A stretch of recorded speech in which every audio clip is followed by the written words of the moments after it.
It is Christmas Eve. The melody of a Christmas carol fills the still night in a village in Europe.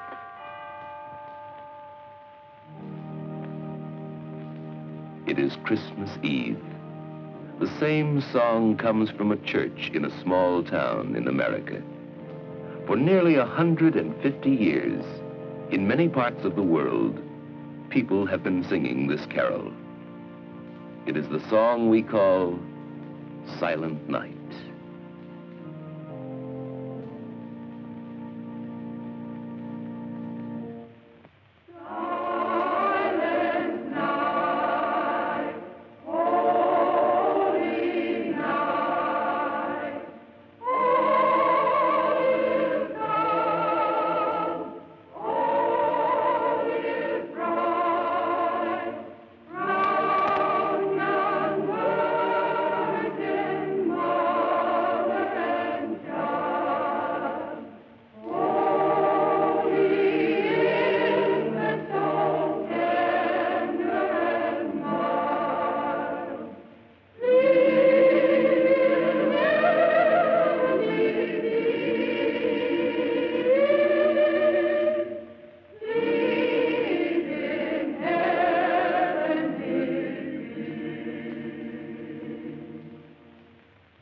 Who wrote this beloved song? Where did it come from? For the answer, we must go to Europe. It was here in Austria, in the little village of Oberndorf, that the song was written. If we should go there today, we'd find the town of Oberndorf in the province of Salzburg.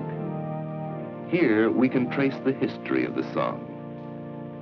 Not far from the church of St. Nicola, in the village, is a chapel built by the people of Oberndorf.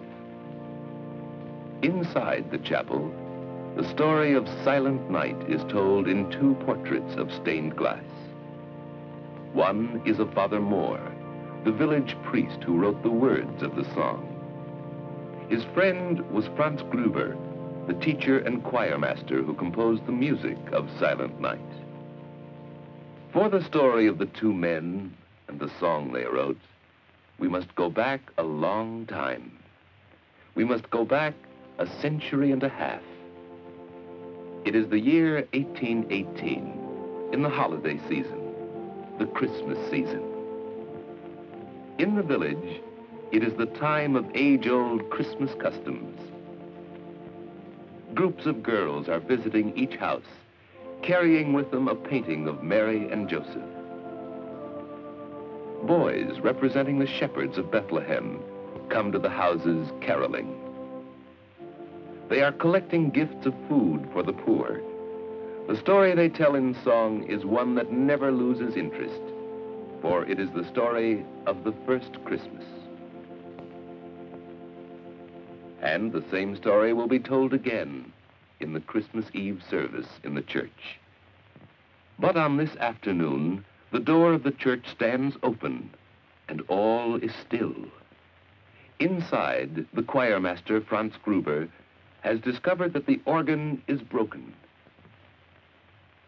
He will not be able to play, and Father Moore will have no music for his Christmas Eve service. And what would Christmas Eve be without music in the church?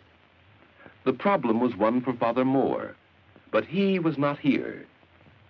He had gone away to visit a family in a mountain cabin. As he walked along, his thoughts were on the preparations for the coming of Christmas. His path took him ever upward, along the snowy slopes.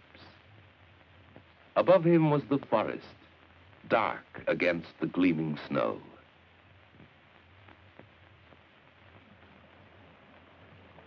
From below came the faint and musical sounds of a mountain stream.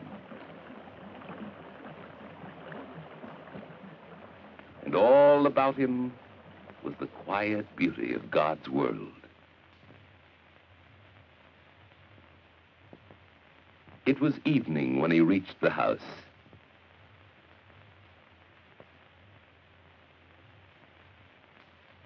At the door, he received a warm and friendly welcome.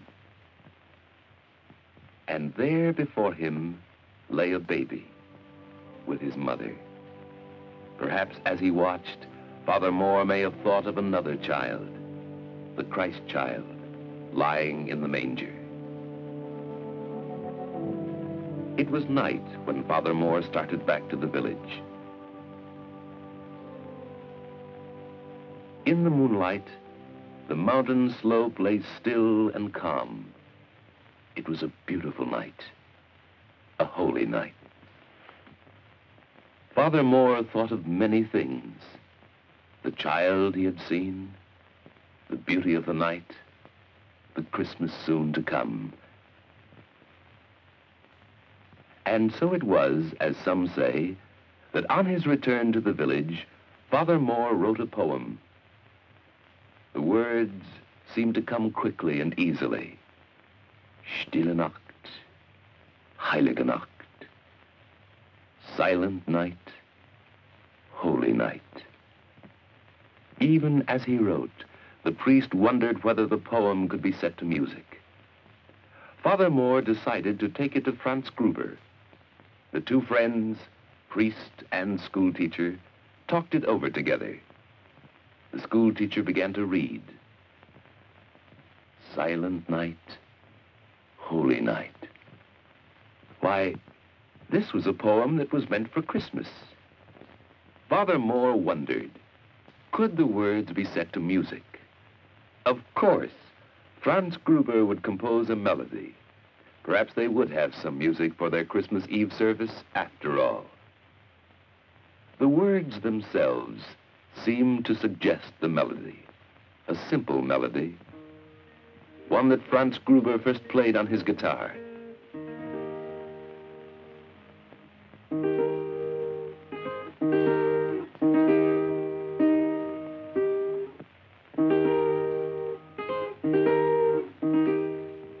And so it was that the song two men had written was presented for the first time in 1818 at the Christmas Eve service in the village church.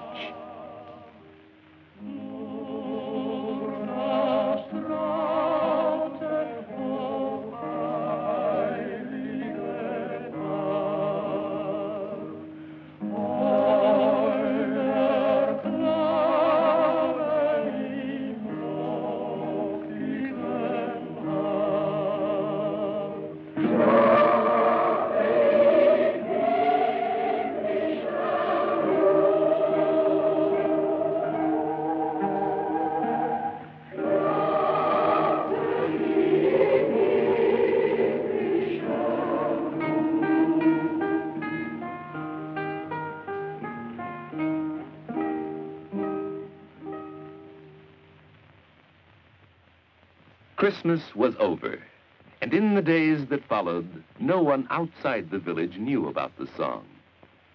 With the first hint of spring, an organ mender from a village in the Tyrol came to Oberndorf. The children knew that at last someone had come to fix the broken organ in their church. And indeed, it was not very long before the old craftsman had put the instrument into working order.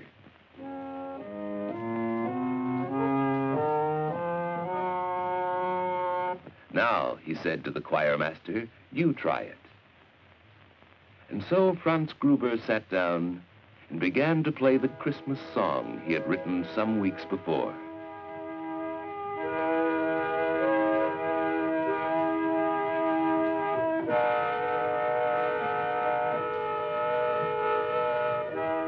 The organ mender listened and remembered.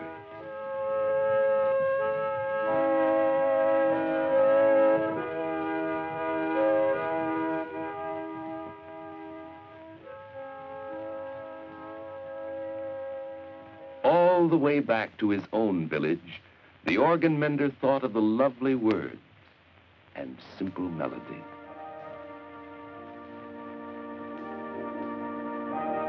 And when at last he reached the hill overlooking his own village, and some children came to meet him, he taught them the song he had learned.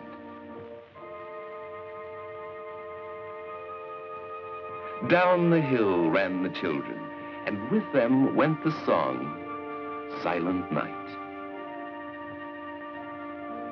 For some years, the song was known only in such villages, tucked away in the snug valleys of the Alps.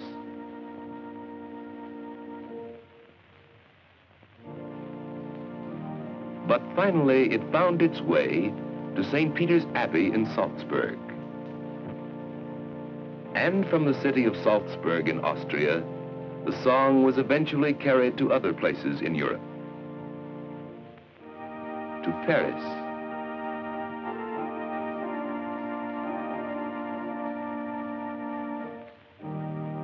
to London,